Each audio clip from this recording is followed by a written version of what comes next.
Hey Cameron, Yeah, Myles. have you heard of the metal family?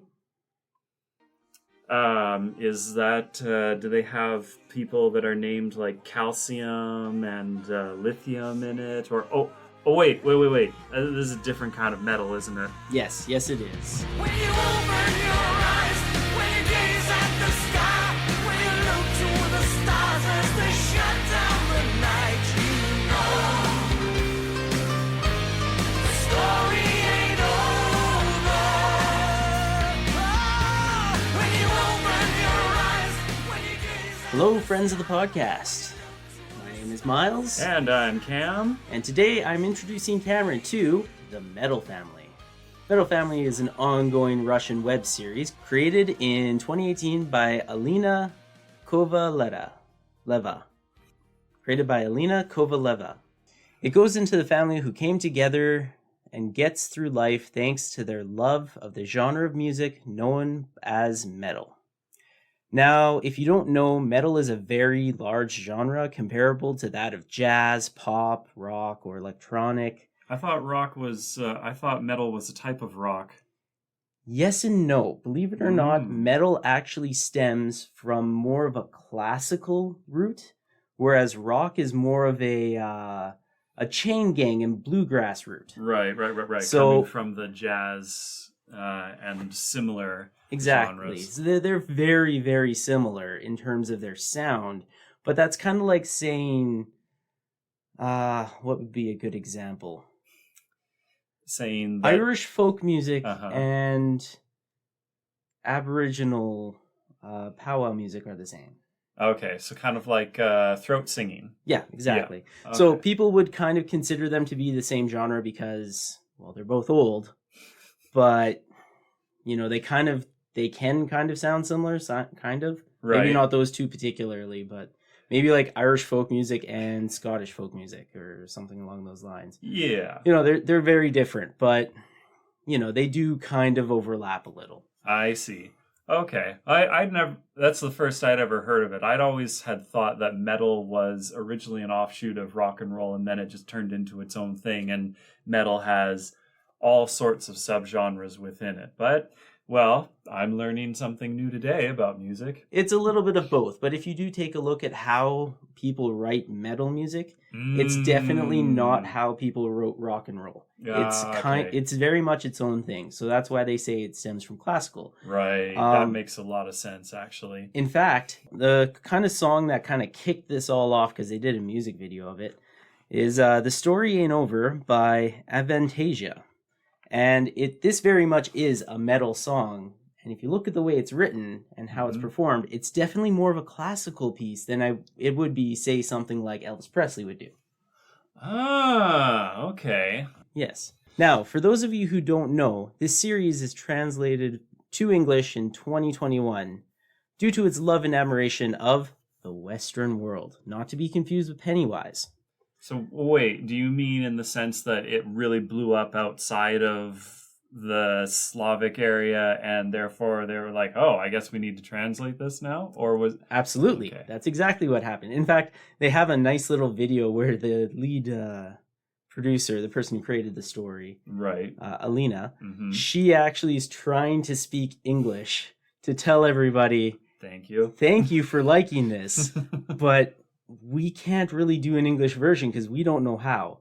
And then another We guy don't know came how to in. speak English. Another guy came in and said, you know what, I'll do the translation. I will help find the voice actors, and we just need to do some editing in that, and we can put this out for English-speaking people. Dubs instead of subs. Of course. Dubs instead of subs. The YouTube version. Exactly. 2021. Oh, wow. So this is a really... I mean... I had kind of gotten the sense watching this that this was an older series, as in this was something that originally came out in maybe the mid 2010s, like 2014 or something like that. And then maybe it had got something done just before the pandemic, like 2018, 2019, they would have done the first season. Oh, no, this has been out for a long time. Well, I mean, yes, but it hasn't been out for that long. Because Oh, if this okay, was yeah. when because the translation 2021, that's really Yeah. recent. It is quite recent. It's I mean it's yeah. How can I put it? It's how I found out about it was quite recent as well. You know, because I scour the internet for all sorts of things, and yeah, it's a great little show. It does feel a little bit dated because I think they're actually using a similar. Like older Flash style programs. I think they are actually using a Flash program Uh-huh. with how the animation plays out. It very much reminds me of the Ultimate Showdown. Yeah. I was by kind of Lemonade, getting those by her vibes Lemon too. Demon. Yeah. So yeah, I think that is what they're using for their animation. Oh, okay.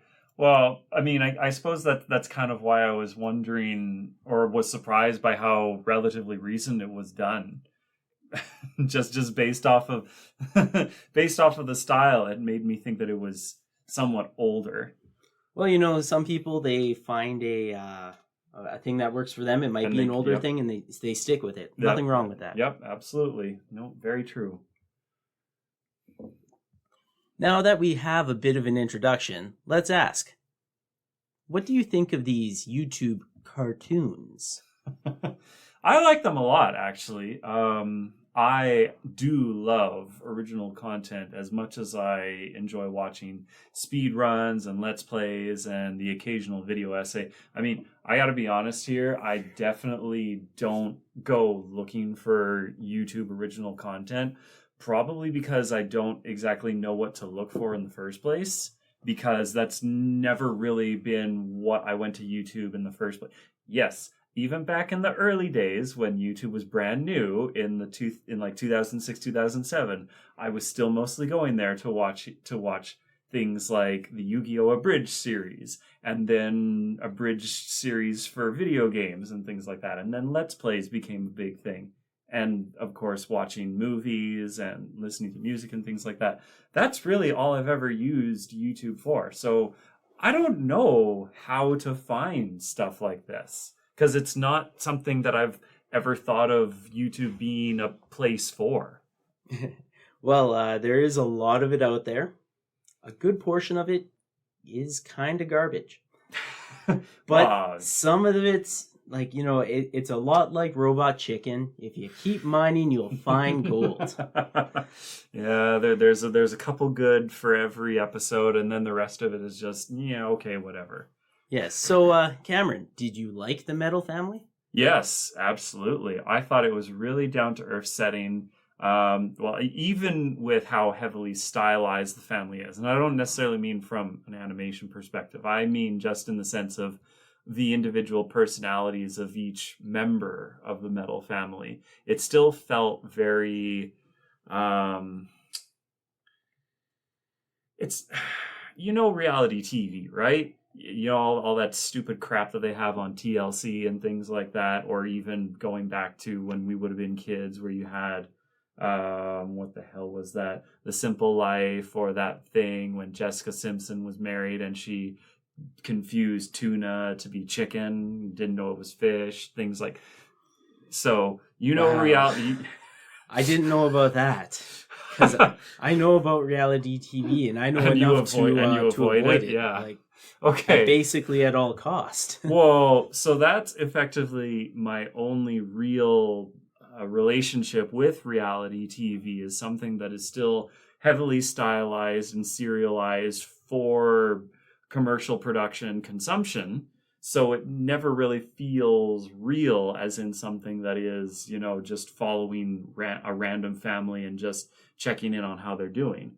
So this, I think, is more realistic than what reality TV is purporting to advertise. Yes. Yeah. Since we're talking about reality TV, I think another thing we should add on the list is MTV's Fear.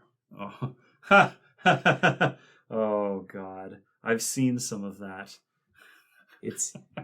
I think it would be a fun one because like nobody knows about it, right? So Really? yeah, not too many people know about it. Oh, okay. They forgot about it. Oh, okay. I should say. I feel that might be more accurate. Oh man. I don't Well, blame them for it. yeah. But, is what it is. So yeah, absolutely. There is something about the fact that they are special in their own way because, well, as we're going to learn, they're all drawn together thanks to their love of metal. But they're still just regular people. Yeah. And we see that they're just regular people. It kind of feels almost like an Addams Family thing. Yeah, that was, I was very tempted to make an Addams Family joke when we were doing our Have You Ever Heard of thing, but I was like, no, let's stick with the metal. Periodic table's funnier. Fair enough. You don't want to make it sound like you know it already, right? Well, not necessarily that. I just mean more in the sense of it's a funnier joke. Is what it is.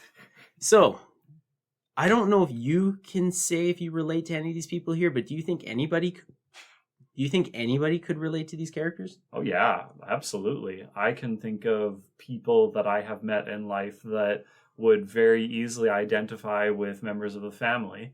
I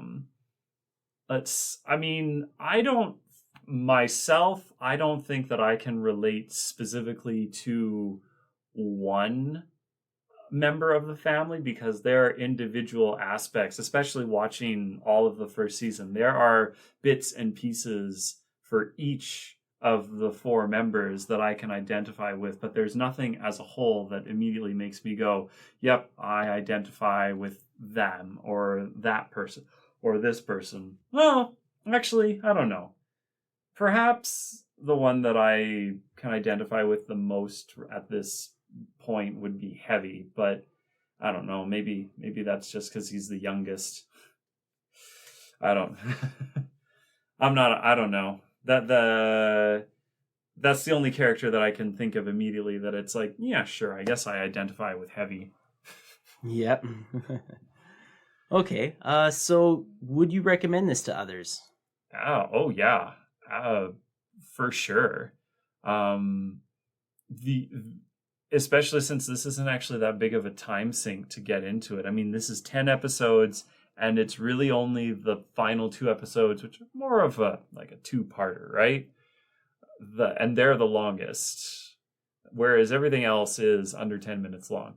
Again, which makes me think that it was an older YouTube thing back in the days where you had limits for how long you could make your videos. Yeah. Because everything was under 10 minutes. Yeah, I think it certainly does feel like that, doesn't it? But I will say that 90 minutes isn't much to invest in something, right? Oh yeah. Like whether you love it or hate it, give it 90 minutes. I will say right here, if you haven't watched it, stay till the very end because it might just surprise you. Well, you mean the very end of the show, right? Yes, the very end of the show. If you're staying on to the end of this episode, presumably you've watched this because we are going to get into spoilers in a few moments. Exactly. But before we do this, I do have one very important question to ask you, Cameron. Oh, yes? What's that? Why do you think I showed this to you? I have no idea, Myles. You show me so many random things every other day that I just roll with your recommendations at this point. Excellent. Excellent. Now, let's get into some spoiler territory here.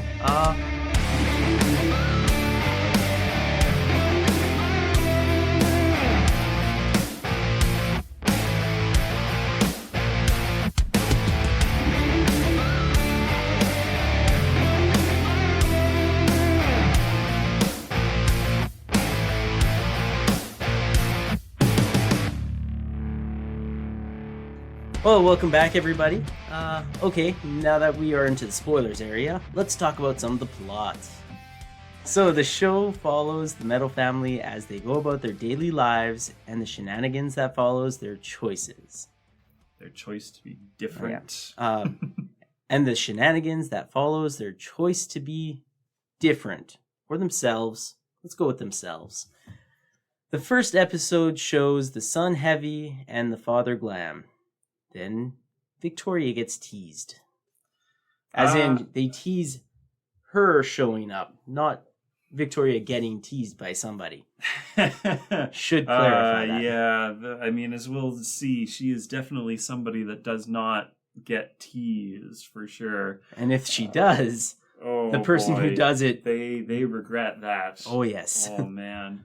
I have things to say right off the top about this episode, but I feel like maybe we can save that for a little bit later. All I'll say is that it reminded me of another movie, just in terms of what happens at the not necessarily what happens when Victoria's teased, more about what Glam specifically does as a response to how they're acting towards him and his children. Yeah. I mean, go ahead. Go with it. Might as well. Okay. I don't think it needs to. So the big thing with this, especially, was he leaves a glitter bomb, right? And the funny thing that I think about that is that glitter bombs are pretty low stakes when it comes to vandalism. Like, yes, I understand glitter is impossible to clean up, but as far as I'm concerned, little sparkles and things like that is a little bit different than someone going and tagging your school with swear words and things like that. It's glitter. It's pretty innocuous and innocent. I mean, you say that, but you got to look at it. One very important aspect of it with glitter, you will constantly be reminded that this has happened. Constantly. Every time there's a little sparkle in the corner of your eye because you shift your weight, you are now reminded of what happened. Well, then in that way, I would say that that's a good reminder for the people that caused it to happen, because Glam reacted to how they treated him. So not only how they treated him, but how they treated his son. Yes. And so the big thing about this is that it all has to do with Heavy's hair. The only reason they got in trouble is because they wanted Heavy to cut his appearance. Hair. Yes. They wanted him to conform. Yes. So with the fact that it has to do with, Heavy conforming and all of that. So the film that I was reminded of was a 2010 movie called Remember Me that had Robert Pattinson in it. Have you ever heard of that movie? It sounds very familiar. I think I may have seen it, but I'm not remembering it right now. Anyways, so one of the big things that happens is that Robert Pattinson he's a university aged man, and he has a younger sister who she's like 10 or 11 or something. She's very artistic, and she's very she's like me in the sense that she doesn't necessarily conform with everybody else because of the way she acts and the way she kind of is, especially from an artist point of view. So one of the things that ends up happening is that she doesn't really get along with the other girls until one time they invite her to go over for a sleepover. She doesn't really want to do it, but everyone else in the family is kind of pressuring her to do it, because you got to make friends. You got to at least put in effort to make it seem like you're trying. And then what ends up happening is that the next time we see her is that the girls pulled a prank on her, which was cutting her hair, which is pretty traumatizing, because I'm pretty sure they did it while she was asleep, as most pranks tend to happen when you do sleepovers. But as opposed to someone drawing a penis on you with a Sharpie or other fun things, cutting somebody's hair is a little bit more abusive and a little bit more just, invasion of your privacy and everything. So what happens when that happens is that, of course, everyone in the family is mad about this. And what Robert does is he takes her to school, and he knows, because he pays attention to his sister and what's happening in her life, he knows who's responsible for it. And when she goes to sit down, one of the girls is like, "Oh, I like your hair," because she goes and gets her hair actually cut and styled. It looks good on you. Is it new? And everyone just starts laughing a little bit. And then Robert stands up, and he at first tries to knock over the desk of the girl who makes the comments. And then he picks up a fire extinguisher and throws it through the glass door. And then the next we see is their father escorting him out of, can't remember if it was out of a police station or if it was just out of the principal's office. Oh no, there were police there, and it was still at the school. And the father, who's played by Pierce Brosnan, he as he's walking away, he's just like, I have to pay for that because that's vandalism. I have to pay because we're probably going to have to go to court and things like that and all these other things. And he's admonishing him in front of the other people. And then as soon as they're out of, the eyesight of everybody else, he just like pats him on the back and he's like, good job, son. Thanks for sticking up for your sister. Okay. So I haven't seen that movie, but that actually also reminds me of F is for Family. Mm-hmm. There's a scene where the father of the group, his name is Frank, he's trying to show his kid how to be like more of a man, and the fact that like you got to study and go to school because you're going to be stuck in a job like this, like I am, and I don't want that for you. You deserve better. But of course, his kid is not good at school. He's really good at music, and he wants to be a musician. Mm-hmm. So the father's getting berated by this old lady because some of the guys in the flight, the luggage area of the airport that he works at, are they like went through her stuff and stole her medication. They're like, oh, we're gonna get high with this, and they start taking it. So he grabs the medication back and walks up and is like, oh, I found this over in the luggage area. He like walks up and goes, excuse me, you work here, right? Yes, I found this over in the luggage area. I think somebody might need it. And he looks at it and goes, oh, this is your medication. Here you go. Sorry about all that. And the lady was scolding him for like 15 minutes or something like that. And she's like, well, I expected better from the service and blah, blah, blah, blah, blah. And then the son just turns, he's like, why don't you shut up? Like, he just yells at her. And of course, the father's just all straight face. And then, she leaves and they get into the car and he's like, that was very rude of you. You shouldn't yell at people like that. And they just kind of have this moment together because, he's allowed, the son's allowed to totally respond. But of course the father isn't because he's representing the company, right? So right, yeah. It totally reminds me of that. yeah. And again, it's very interesting, well, especially because of the fact that with Vicky being teased at the very end, she very much was going to go in and do something a little bit more permanent and expensive. Was it she has a sledgehammer, or was it an axe that she has? We'll never know because some it's kind just of a shadow. some instrument. What we have is a tool, and the important thing to remember is when you hold a hammer, everything becomes a nail. Everything becomes a nail, or it becomes something that needs to get knocked down. Yep. So let's carry on here. The second episode shows Dee and Heavy and a glimpse into their school lives, how they interact with the local bully. Well, because rap music sucks. Are you saying that as in that's your opinion, or what? I'm not a huge fan of a lot of rap, to be honest. I don't know. Okay, fair. Heavy doesn't like rap. I get it. I see why people like it, but it's not for me. I mean, it's very it definitely depends, because there is some hip hop and rap that I enjoy, and then there's other stuff which it's not that it turns into white noise. There's lots of music, especially pop music or anything that is pop in the sense that it's like top 40 or whatever, that just turns into white noise for me, because I sit there and I go, okay, I guess everybody likes this, but just because everybody likes this doesn't necessarily mean it's good. Just because McDonald's has over 65 billion served doesn't mean it's good. It means it's serviceable, and it's something that everybody can go, yep, I enjoyed that. That's fair enough. I got a bit of a question here for you then. About music or about food? About music, actually, because it is going to be slightly on topic here. So, what would you say is the difference between music and noise? You know what? That is a very good question, especially because some music that I absolutely love to listen to would probably be described as noise by people that either don't like it or do not understand what it's supposed to be. I'm totally right there with you. So I've actually developed a bit of a system, and I hope this kind of catches on.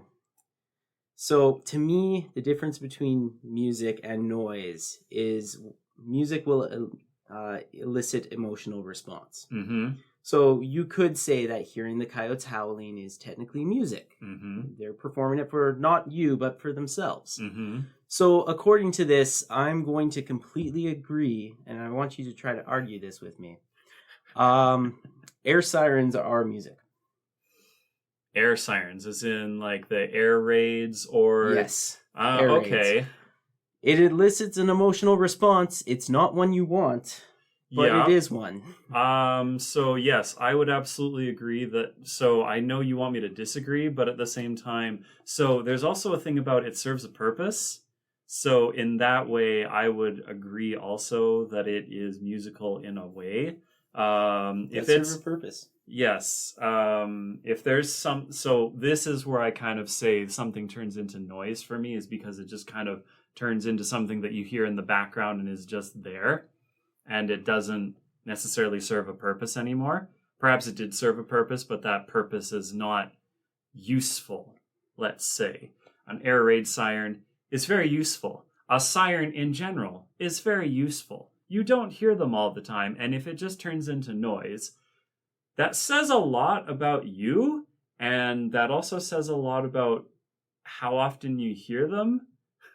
And there are lots of things that says. None of them are good things as far as I'm concerned. Fair enough. So let's get back on track here. None of them are positive things.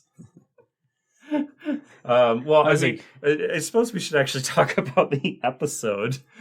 Yes, let's get back on the episode here. Sorry for the tangent. I swear I'm taking my meds. So the thing that I liked about this is that you really get an understand. Well, you definitely. This is more of an episode about D, right? This isn't really about Heavy. We're focusing. We are laser focused in on D because he's the one who. Excuse me. He was the one who was going through and coaching this kid and informing him of how the earpiece is going to work and how he will recite the answers back for the test that he's about to take. And of course, this is one of the way that D gets money. This is a job that he has, which is, I don't know if I would necessarily call this cheating, because like some kids do absolutely struggle with this sort of stuff. And schools as an institution do not work for everybody. And there are some kids that will fall through the cracks, not necessarily because they don't get it, but because there aren't necessarily the right resources there for them to succeed. And then you have people like D that come in and are able to solve that problem for them. Is that the way that they want it? No, but as we've already seen in the previous episode, I don't think we should care what they think at this school. To quote another show that we did watch not that long ago. Which with was this through Undone? Nope. Actually, this is through the genetic opera, Repo. Oh, right. With every market, a submarket grows. Yes, that's very true. So, as far as I'm concerned, I don't know. I never liked the idea of school. Like, sure, it kind of makes sense, but I don't know. It's messy, it's unorganized, and it's so bureaucratic. Ugh. Yeah, But I get the structure. I get what they're trying to do. I feel like it could have been done better, and it should be done better. But whatever. We're not here to debate that. We're here to talk about this show. There are things to be said about education as an institution, as opposed to what education was 200, 300, 400, 500 thousands of years ago, when it was a place where the elite sent their children to become educated, as opposed to what it is now, where people will just say you put them into a machine and then they come out and they understand that they are part of another machine, and then they just continue going through into different machines. I mean, as someone who has graduate level education, I have to say I suck at school.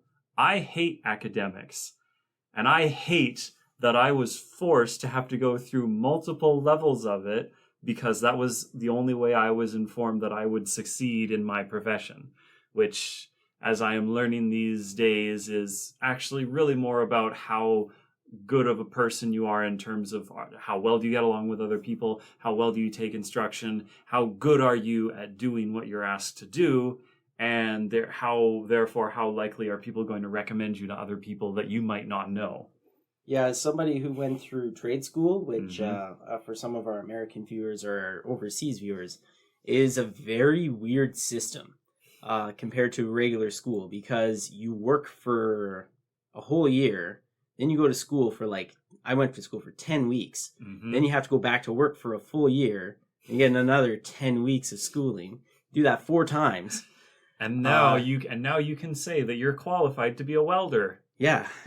Well, kind of. Welders are totally different because you have to get tickets for every individual type of welding you're doing. Oh, man. Which is like the bureaucracy on the bureaucracy. Like, I understand you have your starting point and, getting your levels and that. But I had to go through all of this, and I don't like doing it. I do not like doing this. So it's like, great, 4 years done. What did I learn? I don't want to do this. And here I stand 8 years later. I don't want to do this. And I'm still doing it. Yeah. So One day I'll figure this out. Really, I mean, with this episode, while we do see that Dee absolutely is always there for his brother as well, which is why he goes and helps him with the bully, which is important to see from a family dynamic, to see how much of a whole this family is. It is more important to just kind of see who Dee is as a person. It really is. And to start to look into what his personality is going to be, because it's going to be there every time we see him in other episodes. Yep. So let's carry on to 4th. What about the 3rd? We just finished the 2nd one. Sorry. Let's talk about the 3rd episode then. Victoria and Dee get accosted by... No, this one wasn't Dee. This was Heavy. Or what? Oh, wait, no, this was Dee. Oh, yes, it was. It was Dee. Yeah, right. So, Victoria and Dee get accosted by a gang of anti-smokers, showing just how Vicky deals with those kinds of people. I like it how you describe them as a gang, despite the fact that they are... Well, it's not that they're protesters necessarily. They're those busybody type people, the type of people that would be affiliated with like Greenpeace and PETA and things like that, for the types of organizations that they would be representative of. I mean, are they not also gangs in their own right? So yes, in a way, yes, but they're not a gang that I would. That's not usually what I think of when I hear the term gang, right? Oh, you're thinking organization. In a way, sort of. Organization means that there's a profit behind it. So let's be honest, they probably don't want to be considered an organization. Despite the fact that they absolutely do profit. They actually do. But let's keep this on topic. I don't know. I think this. I mean, it is kind of important when it comes to what happens to them in the episode as well, because they're going around and everybody that they come up to, they're just like, "Hey, don't you know that you're not allowed to smoke anymore?" And they're like, effectively going up and ripping cigarettes out of people's mouths and stamping them out. It's not that bad. They're just spraying them with a spray bottle. They're still physically interacting with people. Which is interesting. It's just as bad, yeah. So, I mean, that is grounds for assault, depending on how, how the judge wants to look. We got to be careful, though. They've done this multiple times, so technically, could it be a pepper?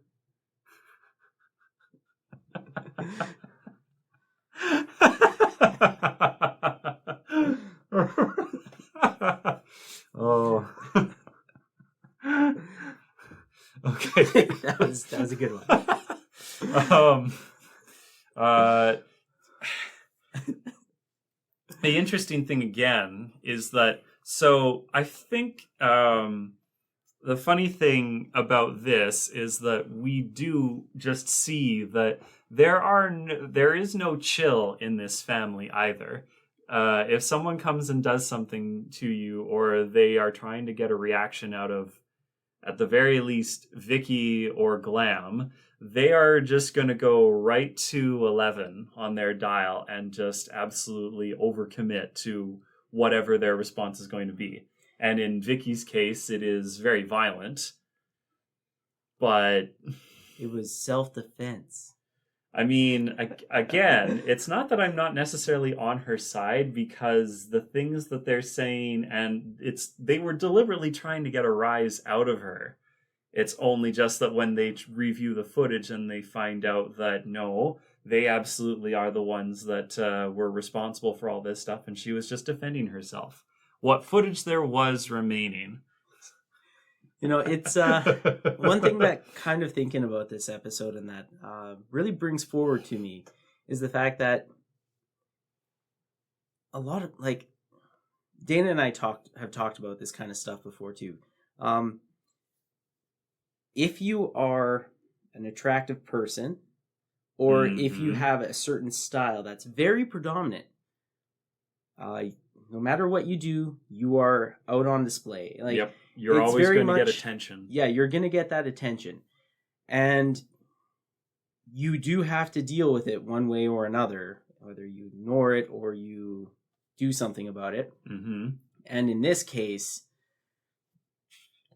like, I don't know, because Vicky's kind of drawn as a cartoon, I'm going to assume she's attractive. I would say that she, as people like to say, she is very thick. And in that... she's built. I wouldn't say thick. I don't think she's... Because thick is kind of like... Do you know which thick I'm talking about, right? THICC? I don't think she's that kind of thick. I think she's toned. More than thick. Okay. Because thick is a little bit like, you do have muscle on you, but you have a little bit of heft on you. A little bit of... Right, but it's more about the places where it is when you describe somebody as thick. But I think she does, like, deal with people like this. And also coming from a biker background. Yeah. Like, you basically... You have to deal with this the exact same way, because if you don't... then that leaves you open. That leaves you open for repeat everything. Yeah. I mean, like, a lot of women, Dana and I have talked about this, and a lot of women have this issue where if they don't deal with it like this right away and stomp it out, then people are going to think, oh, it's okay to do this and continue it. I mean, like, it kind of reminds me of this thing that happened a long, long time ago, back in my McDonald's days. A girl would always show up at where I was working, and she would always order a Big Mac and French fries and talk about how she's vegan. So we always called her Big Mac. Big Mac's here. It wasn't Big Mac. What was it? Quarter pounder. It was quarter pounder. She'd order it quarter pounder. No, she'd ordered it a very specific way, but it wasn't for her. Oh, it was actually for, like, somebody she worked with, because she worked in the Westmount Mall. Right. Yeah. At that time, it was Radio Shack. That's how long ago this was. So, anyways, like, me and this one manager would always kind of, like, tease her a little bit about it, and then one day she, responded back. No, she was totally fine with it because she liked both of us. And I actually ended up going out on a date with her. And then I found out just how vegan she was. And I was like, oh, I'm a hunter and you're vegan. This isn't going to work. So we amicably left, actually. She was totally fine with me being a hunter. Well, we didn't invest enough into each other before we decided to part ways.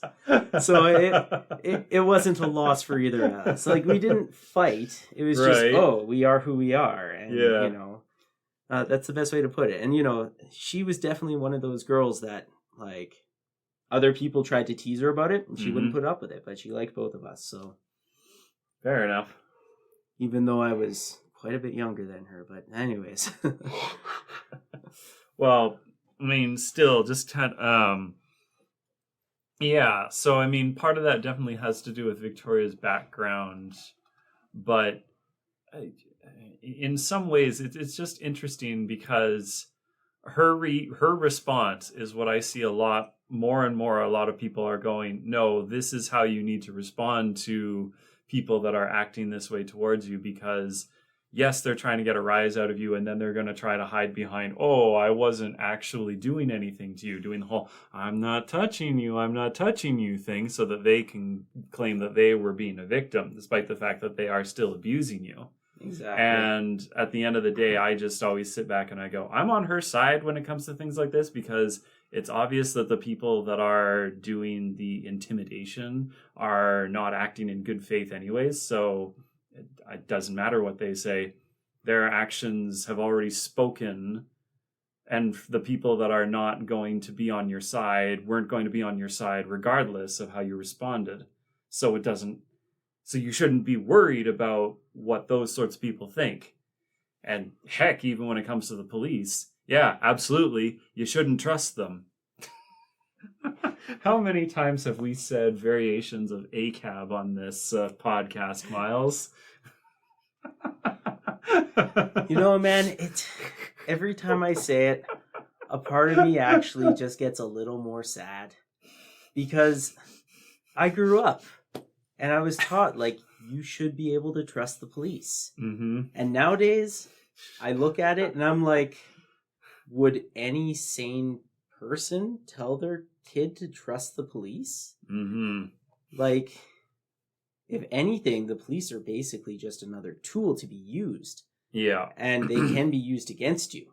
Mm-hmm. I mean, like a firearm. A firearm can hurt you or other people if used incorrectly. Same with the police. Mm-hmm. I mean, same with lots of other things. Water can be a great tool, and it can be used against you.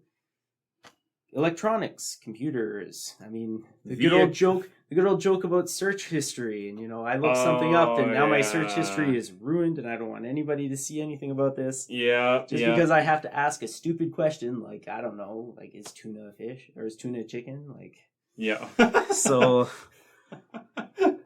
you know, like things like that. But all of these things are not your friend. We thought they were going to be. I think it's wrong, but they should be. They absolutely should be. But we live in an area, we live in a world where that's like, it's no longer the case. Mm-hmm. And I wish we could turn back to where that was possible. Because for people who don't have somebody they can lean on, they should at least be able to lean on that. Mm-hmm. And if they can't, like, what kind of world what has happened to us? Yeah, how have we strayed so far? Mm-hmm. Not from God, but from ourselves. And let's get out of this and go into episode 4. Well, this is actually a way better place to go into. Yes. So episode 4, we have the family playing poker with a close friend of the family. Wow. I really kind of hope you leave this in, because I'm not good at writing scripts, and this proves it. The redundancy in here. Wow. The 4th night, we have the family playing poker, and we are introduced to a close friend who goes by the name of Chive. Yep. First real appearance of him in the series. I liked this. One of the things I liked about it is that it sort of reminds me of family games nights in my own family, where you have one person who is hyper competitive and might not necessarily be the best at it, and then you have other members of the family that are also hyper competitive but are actually good, and they play for keeps. And then you have someone like me who's like doesn't want to get drawn into the competitiveness of it, but does in a way, because that in some ways that is just how we are wired as humans. We are wired to have a little bit of competitiveness. Yeah, absolutely. And then you just find yourself getting drawn into that, and therefore you also get worked up, and then someone just wins because of, I suppose luck would be the best way to describe how Chive is just able to win at all times. But the way he does it and the fact that it just absolutely pisses off everybody is just perfect. We'll get into that a little bit later, but I do like this episode, especially the way that Glam and Dee are kind of having this conversation about things in the middle of the game. You know, the battle of the minds, as Chives put it. That was beautiful because it has nothing to do with the game, and yet it still does, because Glam grinds down his son into, folding, and therefore letting him win. Yep, exactly. It was a beautiful touch, and I do believe that this was something that Glam was trying to not necessarily figure out, but let his son know, hey, I know about this. Yeah, you gotta get up a little earlier than this to pull one over the old rooster. Or in this case, you gotta get up earlier than this to get into the tour bus to get to your next set. Right. Your next gig. Yeah. Oh man. So and all because of I think my favorite about it is Vicky, everything that she's saying is true, and it's just hilarious because she is so bad at it. If she went to a casino, she would lose so much money. She would lose so much money. But she would just get cleaned out by these people with just dead eyes that just live there. Yeah, I don't know about that necessarily, because I think Vicky's the kind of person who may not have good luck, so she's gonna make it. She's gonna do something to get her way. We'll talk about it later. I wonder how casinos work in Russia. But I mean, I also say that as someone who has never actually gone into a casino, period. So I don't know how casinos work at all.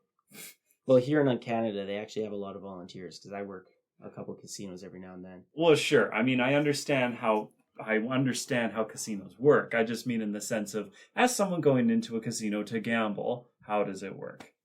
Because I've never done that. I assume you just walk in the front door and you just throw your money and go, here, take it all. I mean, they probably wouldn't say no to that. Yeah. Let's carry on to the 5th episode. This is where Glam and Vicky go to a bequeathment, and Glam receives the mystery box. Oh yeah, this is the one where Vicky has to wear a dress, isn't it? Yes. I do like that whole bit where she's getting it on and that. And then afterwards, she's like, she says to Glam, you have to wear something just as ridiculous. And he goes, yep, and disappears. And then she confuses Glam's sister for him. Mm-hmm. And is like, oh, it's not above you to dress in drag, huh? And then realizes, oh, this is his sister. And we're introduced to Lydia. Lydia feels like my sister. There are things that I wonder. Well, I mean, we definitely learn more about her once we learn more about Glam. And I mean, we get nice little snippets of this. So, I mean, Glam obviously came from a very well-reared background, very rich. I would use the term hoity-toity. Yeah, that definitely works too, or at least as far as we know now. Wasn't there a yacht or something? One of the things that was given out as part of the reading of the will and everything, or did I mishear?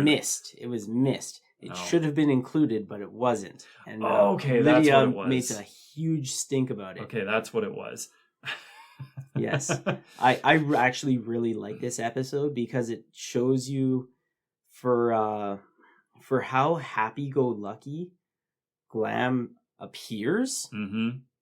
This really shows that he has deeper emotions, and he puts this facade on for everybody else. Mm-hmm. And, it is kind of brought through his eyes, because a lot of people do comment about his eyes being Mm-hmm. like they're so intense. Mm-hmm. But I don't know, did you notice in the beginning his eyes and how intense they were? I would say no. The thing that I noticed mostly is actually his facial expression, which is that he kind of, it's not like he has a Joker smile, but he always kind of has a nice grin on his face. I wouldn't call it a shit-eating grin, but he's always kind of always looking fairly, try to look happy and, you know, have higher spirits. So I wouldn't necessarily say that it was his eyes that stuck out to me. It was the fact that he is always smiling, even when it seems that he gets upset. I get accused of that a lot. Oh, actually. Yeah. 'Cause I'm always smiling, and regardless of how good things are going or how bad they are. Yeah, and so that was what stuck out more to me with that. But I mean, we absolutely know that Glam came from a rich family. If they have a yacht, they have money, because yachts are not cheap. I think a yacht costs multi-millions of dollars just to purchase in the first place, not to mention actually the process of owning a yacht. You can find some used ones for about $500,000 if you got that laying around in cash. I mean, sure, but then you need a staff to run a yacht. No, you don't actually. Really? No, I guess it must depend on the size then. Like I was actually on a quote unquote yacht for a long time ago. This was probably when I was about 10. We went on like a houseboat trip, and it was a yacht. It was. But I guess the difference is size. So. Well, considering where they are and considering where we are, I'm pretty sure when they're talking about a yacht, they're talking about something that you go out and you hire a captain and a crew. Yeah. I think ours was not on the actual ocean, but it was a really big lake in BC. Mm-hmm. Yeah. But I guess that's part of the thing. That checks out. But still, though, like what about that watch collection that the cousin got? Well, yeah, that too. That was a lot of money. Yeah. I mean, you are a watch person, aren't you? I'm a tool guy, and a watch kind of falls under that. So. Right. So it's not necessary. Well, I mean, you're not exactly someone who's going out there and trying to collect Omegas and Bright Hearts. Or wait, is that the right name that I'm thinking of, or am I thinking of something else? Well, like Long is a good brand. Yeah, or Rolex and shit like that, huh? Sure. I throw that out there as more in the sense that you hear a Rolex and it's kind of like you hear about a Ferrari. Oh, that's something that you can just buy and you don't care about what the price is, and that's why you own them. If you have to ask what the price is, perhaps you shouldn't be shopping. Yeah, exactly. I mean, despite the fact that there are Rolexes, just like there are, Lamborghinis and Ferraris that absolutely can be made affordable for the petite bourgeoisie. For the young and up and coming. For nobility. the Henrys among us. Have you ever heard of that? Henry? Yes, I have. High earner, not rich yet. Yeah. Basically everybody in America. Well, and I mean, the other interesting thing and again, the reason why I talk about Glam's smile is because he drops it at the end of the episode when he gets the box. That's is it when he looks in the box or just when he gets the box? When he looks in the box. When he looks in the box. Because then I won't spoil it. We'll talk about that later. You're right. But I do love how that was a really good show of how the artist, the creator, was able to show emotion without vocals. And that can be a pretty tough thing to do, especially on art in terms of emotional art or motion art. Yes. Whether it be a cartoon like this or Balin's Root, right? It can be a very difficult thing to do. Yeah, they nailed it.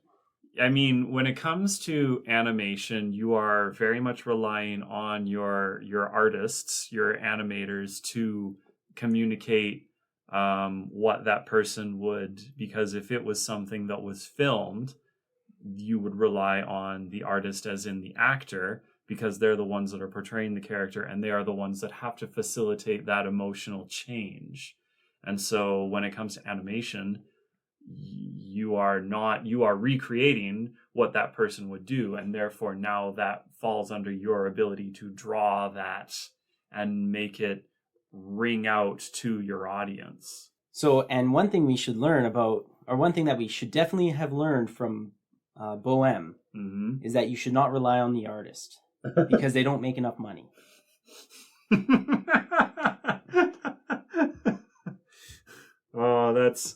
I'm laughing so I don't cry. Oh, oh man. Anyways. What was the one joke from the Glass Cannon podcast? I was just listening to them recently. They've been doing live shows and presenting them because they're done their Giant Slayer campaign.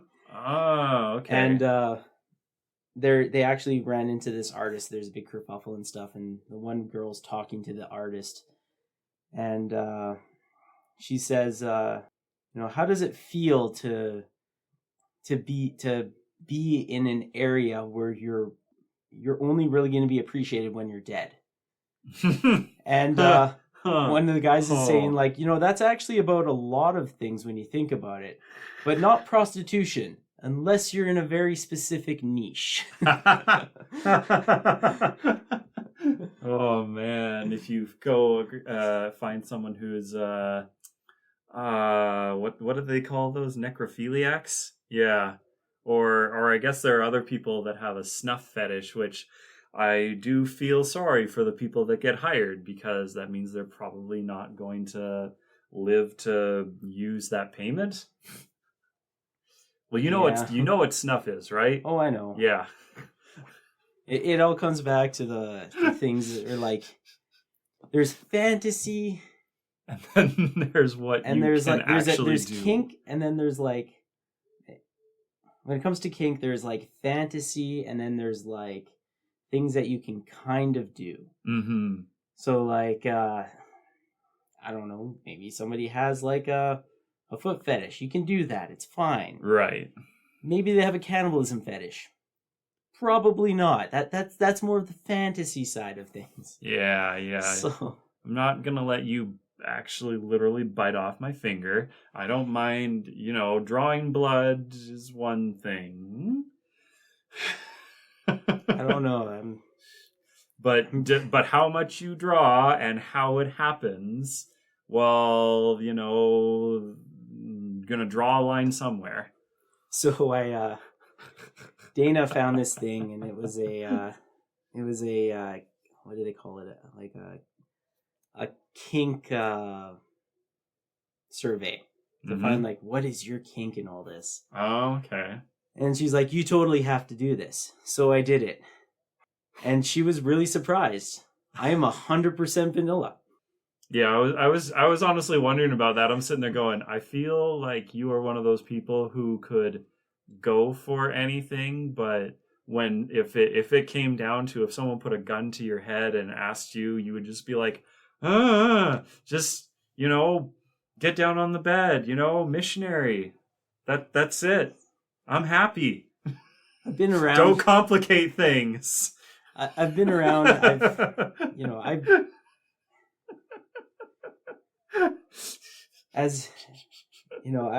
I walked by a college a while ago, and I heard people talking about like, oh yeah, I can't wait, I'm gonna go to this party, I'm gonna get laid, and it all just kind of came back to me. I'm like, you know what, they're talking about having sex, but they don't realize it's not good sex. Yeah.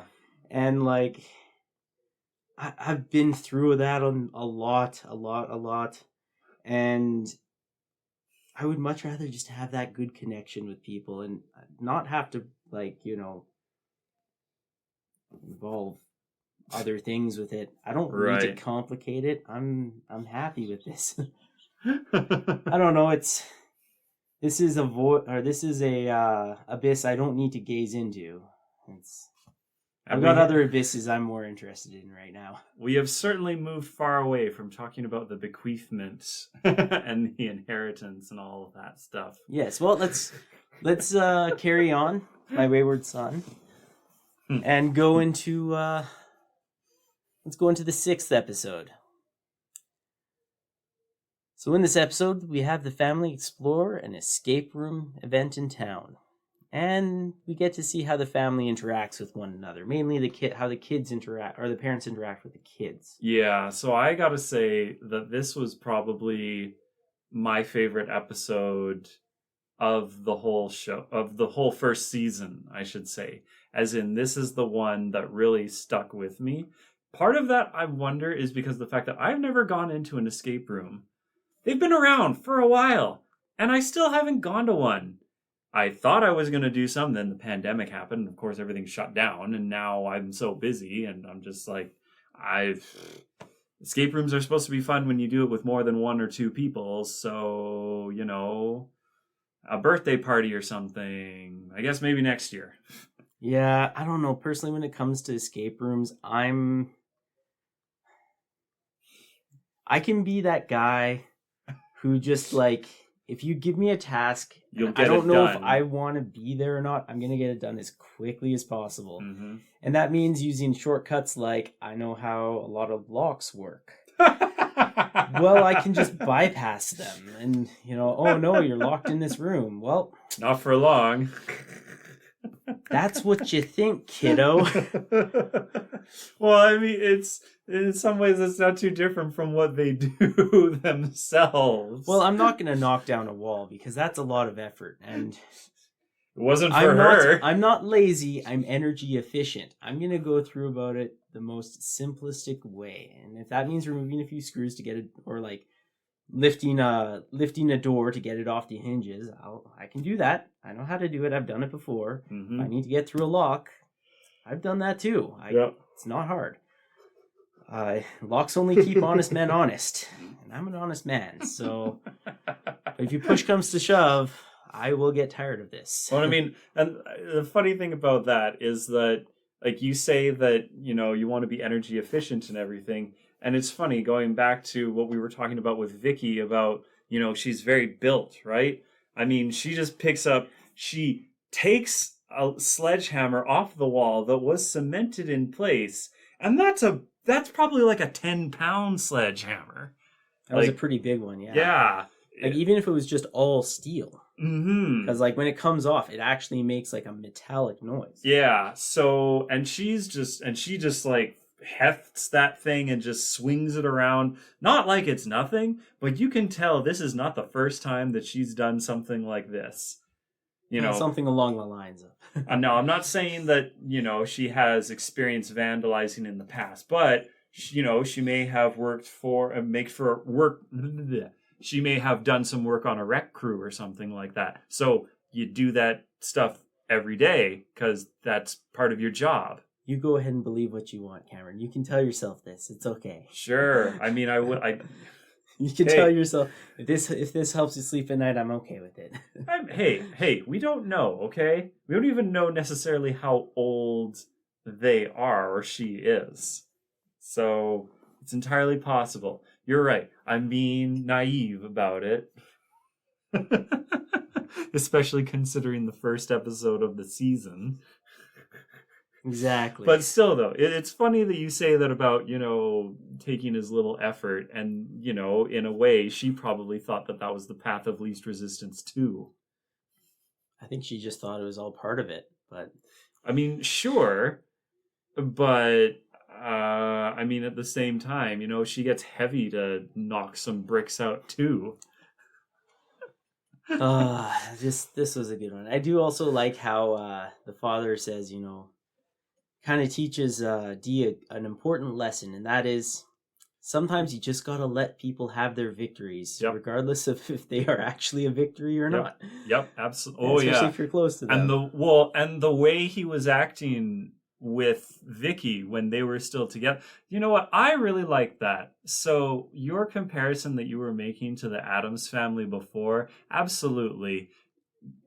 Glam and Vicky, you know, that's totally Gomez and Morticia. They love each other unconditionally, and they are there for each other through thick and thin. And it's the same with their kids. And you see that when he is going around and while Vicky's just, recalling something from a movie or whatever, and Glam's just like, oh, found that, that goes here, doing all of the meticulous and all the thought bits and just solving the puzzle. And then he does what he needs to do to get his wife to have a victory. He knows how to do it, and he doesn't need to prove it to himself. Yeah, absolutely. Exactly. Yeah, it's a really good relationship, actually. Now that I think about it. And then they're really good for each other. And then him passing that on to Dee at the end, where he's just kind of like, no, don't tell them that they did it wrong, because they still got it right in a way. They got out, which was the whole point. Yep, they escaped the escape room. Good thing. Well, I shouldn't. I was about to say good thing he comes from money, and then I'm like, well, actually, technically he doesn't, because he didn't. He left it all behind. He didn't receive any of it. Yeah. Let's move on to the 7th episode, and this is the one where we have Dee trying to learn how to play the guitar, and his dad kind of goes over teaching him. No emotional damage, right? For who? Are you talking about... I guess here I can answer yes. Let's get on to our next big subject, Cameron. Generational trauma. Which we were definitely not... Well, I mean, that's something that we're going to have to cover once we get to the end of the season, but we get more hints of it here. Well, so there's a few things to this. So I would definitely agree that maybe what Glam says to Dee when Dee comes in and says, I'd like some lessons, and Glam is just like, you're not going to be the next Jimi Hendrix, and you're not good at music and everything like that. So he definitely is a little bit harsh to start, but I can say this as someone who also teaches people from any various abilities. A lot of times I come in and the first thing I ask them is, what are your goals? What do you want to get out of this? Because I need to know so that I can gauge how I'm going to teach you and how I'm going to do that in terms of a timeline, how long I'm going to be working with you, and all sorts of things. And of course, there also might be a harsh conversation I'll need to have with them at some point, which will be, no, you can't do that.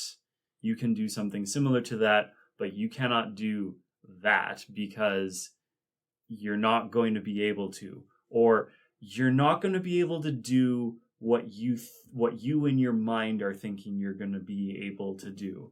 I'm going to burst your bubble a little bit, but I'm going to try to be nice about it so that you continue paying me to teach you. But since it's his kid, he can, I guess, be a little bit harsher right off the top. And I think also that plays a little bit into Dee's ego, because Dee has one. Oh, Dee has a lot of ego. Dee has a huge ego. So in this way, this is another way to curb that a little bit. I can understand Glam's approach, but I think there's a whole lot of things going on that neither of them were really aware of until they started this. And so it ends up being bad for all of them. Well, I think bad is not the right word. It's not a good experience. Yeah, that's a better way to put it. But at the same time, I do think that Glam did have to burst Digo. Has to try to sink that ship right now. Yeah, because let's admit it. Dee, being the older brother, does have a huge edge on Heavy. Mm-hmm. And Heavy needs to have his things. And if Dee's always better at them than he is, it's not a great way to grow. Well, I shouldn't say it's not a great way to grow. It's a very difficult way to grow. So at least if you have something you can hold on to for a while and be like, I'm kind of good at this, and I'm better than the people I know about this, you feel like you have place.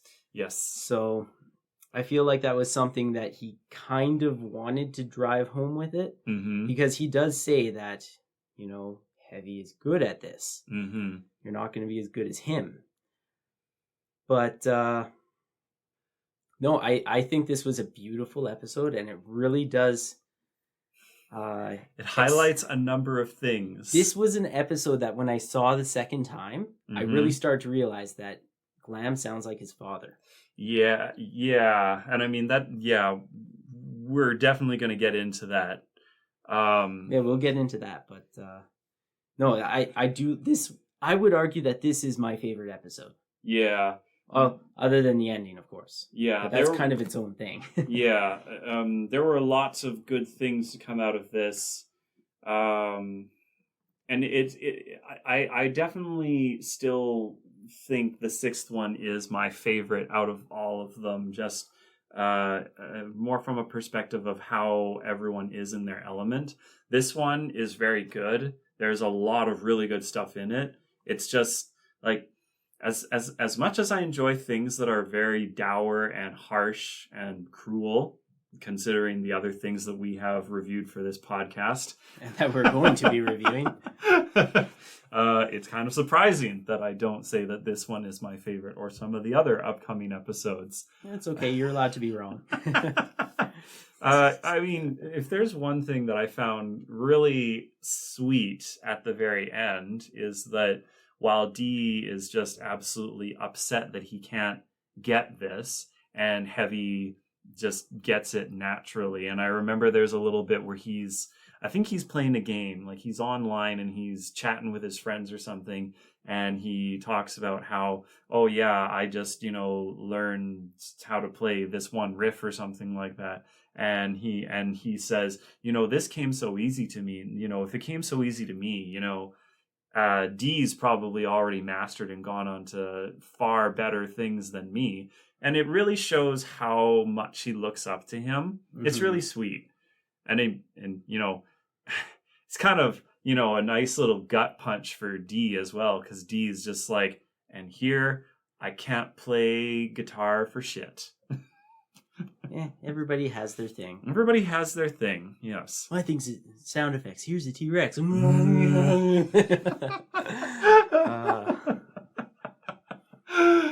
my God.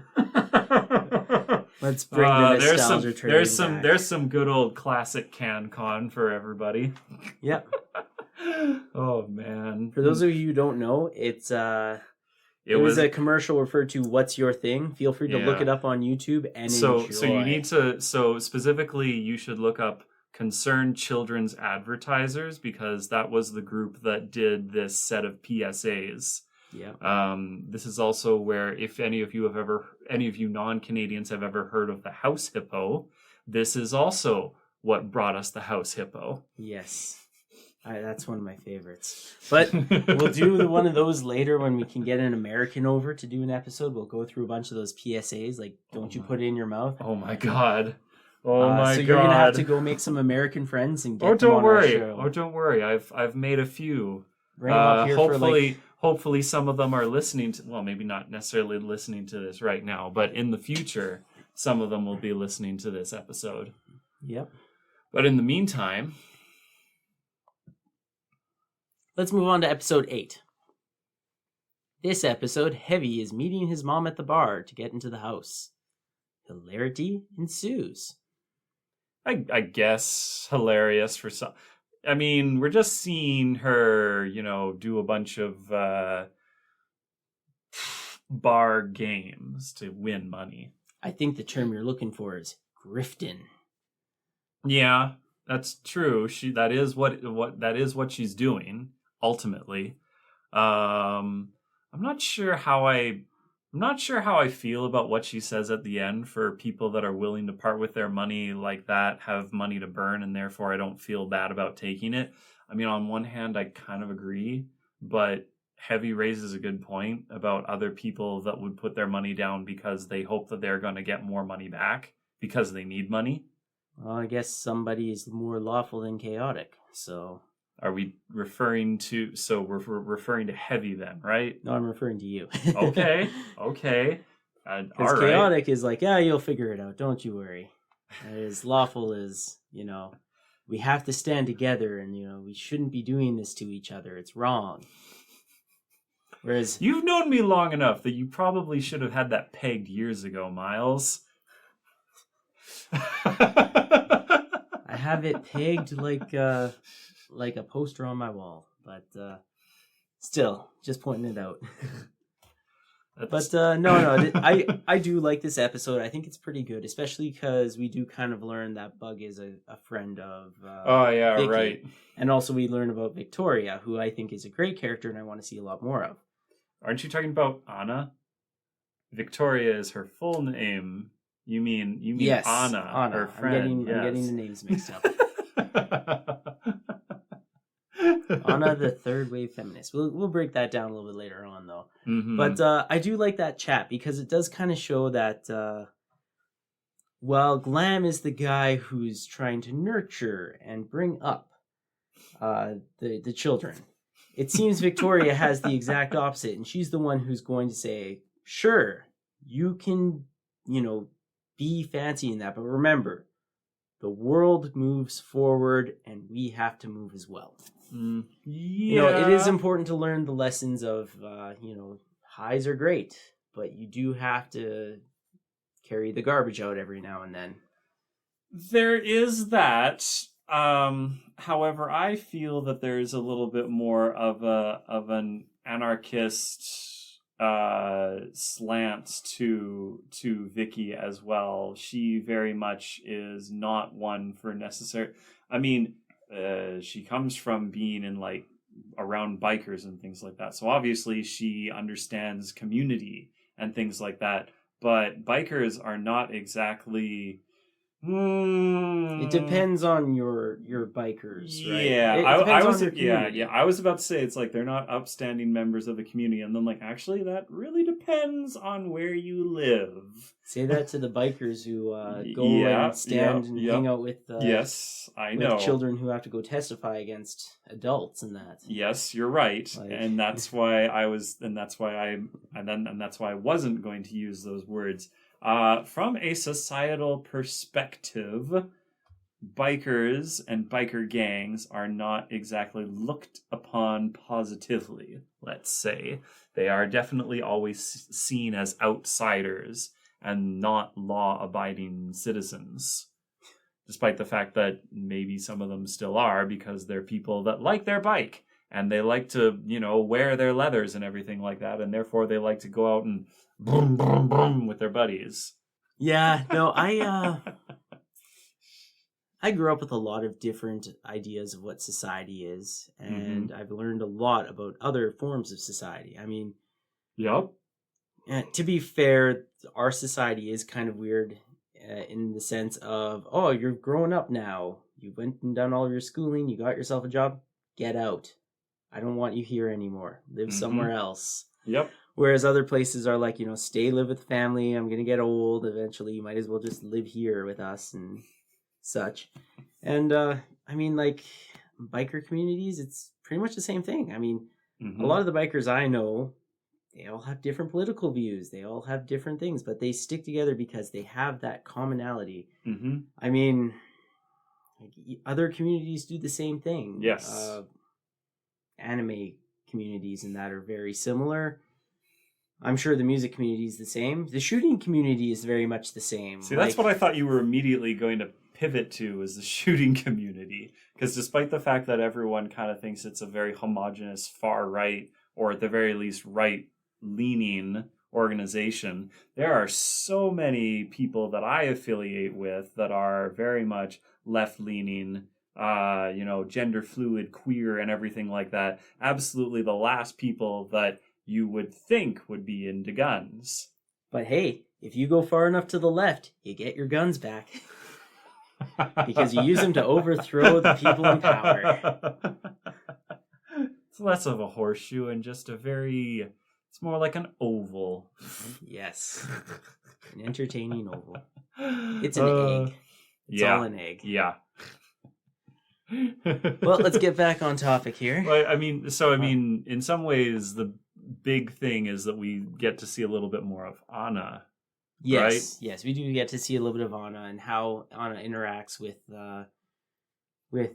Vicky, and in addition to everybody else. Yeah, and how she treats everybody else.